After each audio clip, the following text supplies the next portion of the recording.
Wajid Ali Shah was the fifth king of Oudh, holding the position from February 13, 1847 to February 11, 1856. He was the 10th and last Nawab of the state of Awadh in present-day Uttar Pradesh in India.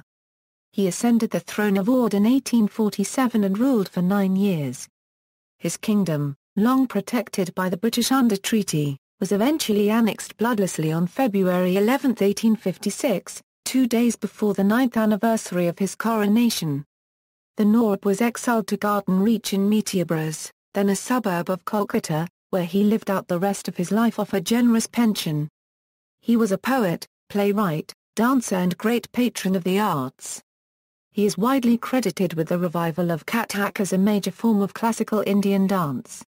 As a Nawab, Wajid Ali Shah succeeded to the throne of Awadh when its glory days were at its peak and passing. The British had annexed much of the kingdom under the Treaty of 1801, and had impoverished Awadh by imposing a hugely expensive, British-run army and repeated demands for loans. The independence of Awadh in name was tolerated by the British only because they still needed a buffer state between their presence in the east and south, and the remnants of the Mughal Empire to the north. Wajid Ali Shah was most unfortunate to have ascended the throne of Oudh at a time when the British East India Company was determined to grab the coveted throne of prosperous Awadh, which was the garden, granary, and queen province of India. The royal predecessors and successors of Awadh were one of the major threats to the Mughal Empire before Britain's attempt at usurping full political control in India. In different circumstances perhaps, he might have succeeded as a ruler because he had many qualities that make a good administrator. He was generous, kind and compassionate towards his subjects, besides being one of the most magnanimous and passionate patrons of fine arts in the Indian tradition. When he ascended the throne, he took keen interest in the administration of justice, introduced reforms, and reorganized the military. Wajid Ali Shah was widely regarded as a debauched and detached ruler, but some of his notoriety seems to have been misplaced. The main case for condemnation comes from the British resident of Lucknow, General Sleeman, who submitted a report highlighting maladministration and lawlessness he described as prevailing there. This provided the British with a facade of benevolence they were looking for, and formed the official basis for their annexation. Recent studies have, however, suggested that Oudh was neither as bankrupt nor as lawless as the British had claimed. In fact, Oudh was for all practical purposes under British rule well before the annexation, with the Nawab playing little more than a titular role. The army was composed mostly of British officers, while the purse strings were firmly under the control of the East India Company. In his book Awadh under Wajid Ali Shah, Dr. G. D. Bhatnagar gives the following assessment of this ill-starred prince. Patron of the arts. Contribution to music equals a large number of composers who thrived under the lavish patronage of the Nawab rulers of Lucknow enriched the light classical form of Thumri. Most prominent among these was Wajid Ali Shah. He was not only a munificent patron of music, dance, drama, and poetry, but was himself a gifted composer. He had received vocal training under great ustads like Basit Khan, Pure Khan and Jafar Khan. Pure Khan, Jafar Khan and Basit Khan were the direct descendants of Mian Tansen and were the sons of the famous Tansini Chaji Khan. Baja Hussain Khan Zia-ud-Daula was the favorite musician of Wajid Ali Shah. Baja Hussain Khan was the son of the famous Sufi Saint Jivan Shah Jhansi and descendant of Tansen's son-in-law Nawab Khan. Although Wajid Ali Shah's pen name was Qaisar, he used the pseudonym Orkhtapiya for his numerous compositions. Under this pen name, he wrote over 40 works poems, prose and thumri.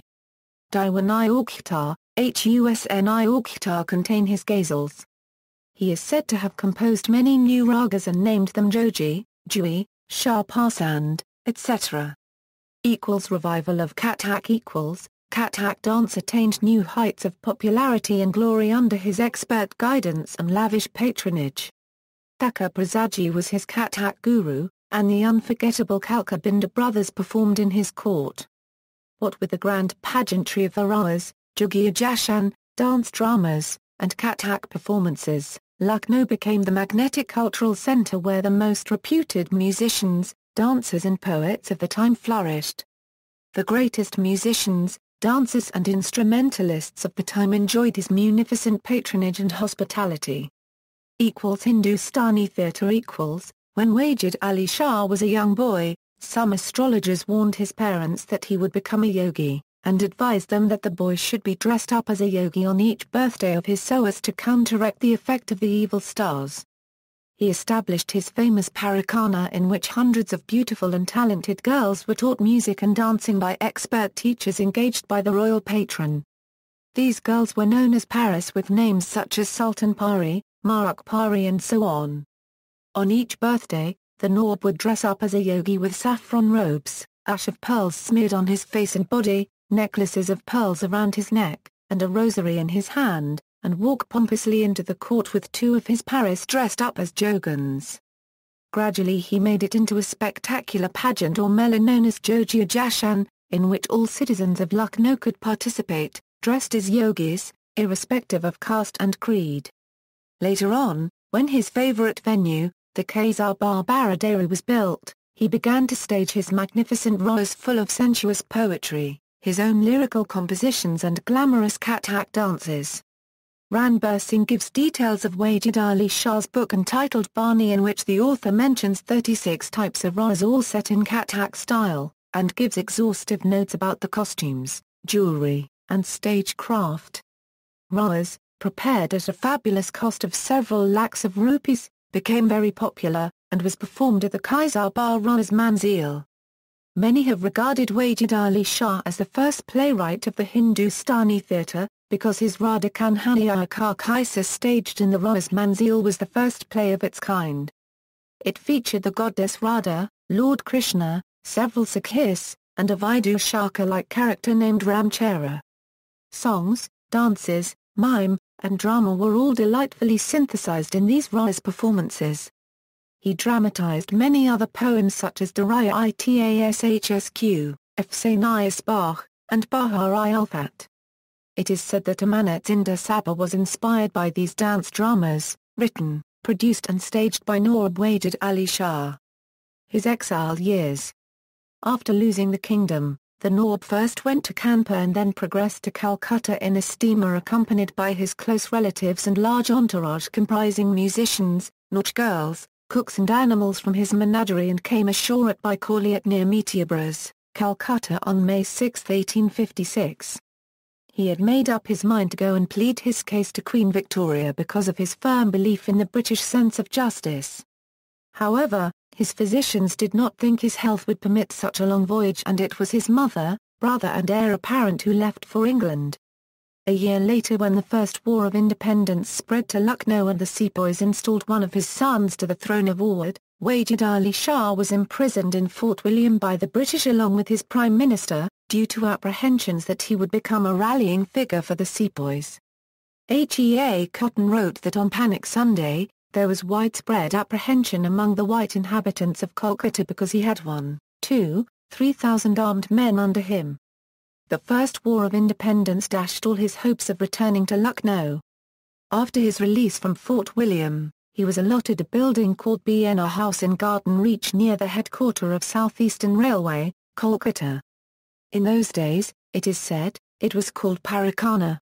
However, heartbroken after leaving Lucknow, he had carried his dear city in his heart and proceeded to carve out a miniature of Lucknow and Metiabruz. In his exile in Metiabruz, he tried to keep the sweet memories of his Lucknow era alive by recreating the musical environments of his Khazar Bar Baradari. The banished king had been given a number of fine houses with vast grounds stretching along the banks of the river Holi 3 to 4 miles south of Kolkata. Because of the presence there of an earthen dome, people would refer to it as Metiabruz. The king spent lavishly out of his income of 12 lakhs rupees per annum and before long a second Lucknow arose in this area. His legacy, Babul Mora Thamri, his Pairavi Thamri Babul Mora Nihashatojari has been sung by several prominent singers, but a particularly popular rendition remembered today was performed by Kundan Lal Sahgal for the 1930s movie Street Singer. In a strange manner, this sad song epitomizes the pain and agony of the poet king himself when he was exiled from his beloved Lucknow. Devanagari lyrics AAANAANAA, AANAAA currency, a yen, a currency, INAAN euro, a currency, OEA, a currency, AAANAANAA, AANAAA currency, a yen, a currency, INAAN euro, a currency, OEA, a currency, SHA, AA currency, AAAAA, AANAAN euro, AANAAAA currency, OEA, AAN a currency, AANAAA currency, AAAA yen a currency, AAAA currency, a yen a currency, IN a currency, OEA a currency, AAANAANAA. A currency, a currency, a currency, AAANAANAAA yen a currency, AAANAAN euro, AAAN euro, AAANA. A currency, OEA a currency, AAANAA currency, AA currency, AAANAAN a currency, SHA yen euro, AAN euro, AAA currency, a yen, AANAAANAANAA. Equals Urdu lyrics equals OL terahertz MUUO plus or minus O terahertz AUOIO plus or minus UU 3/4 UUU to the first UUOO terahertz OL terahertz MUUO plus or minus O terahertz AUOIO plus or minus UU 3/4 UUU to the first UUOO terahertz, UO terahertz plus or minus UOO terahertz plus or minus UUUO plus or minus WOUU. UUOEO section O cubed O ohm IUUO plus or minus O section O ohm U 3/4 UO section OOO ohm O section UU 3/4 UUU to the first UO terahertz UOL terahertz MUUO plus or minus omega ohm UU, OUUO section OU 3/4 O plus or minus OLON 3/4 IO terahertz plus or minus OLIO plus or minus WOON 3/4 IOM. OWOIO terahertz OL terahertz MUUU 3/4 O plus or minus O 3/4 UUUIUU 3/4 IO section UOOOOL terahertz MUUO plus or minus O section UUU, the Thamri refers to his exile. For a translation see Babel. Equals in popular culture equals, in Satyajit Ray's Shatranj Ke Khilari, Wajid Ali Shah is shown as a very enthusiastic patron of dance and music. He is proud of the fact that songs and poems composed by him are favored by his subjects. When it is revealed that the British are about to annex his throne, his chief minister breaks down, but he himself maintains his calm because, according to him, only music and poetry can bring a real man to tears. The role was played by Amjad Khan. Timeline. References. External links, Royal Line of Nawabs of Oudh, A Complete Genealogy of the Rulers of Oudh, National Informatics Centre, Lucknow. Rulers of Oudh, Nawabs of Oudhing their secularism. Dr. B.S. Saxena, Annexation of Oudh. Its Affairs. The Truth. An extract from King Wajid Ali Shah of Oudh by Mirza Ali Azhar, The Literary and Cultural Contributions of Wajid Ali Shah, History of Awadh. A Princely State of India by Hamid Akhtar Siddiqui. My Wajid Ali is not effete and effeminate. Satyajit Ray, Swan Song of a Poet King, The Statesman. Monday, 5 July, 1982. Calcutta. India, Wajid Ali Shah, King of Oudh, A Tribute to Wajid Ali Shah, The Last and Greatest King of Awadh, The Taj Magazine. Volume 23 No. 1. Much of the content here has been extracted from an article by Sushila Mishra. Oudh under Wajid Ali Shah. Dr. G. D. Bhatnagar, Wajid Ali Shah, The Tragic King, Ranbir Shine, Bar Abul Mora,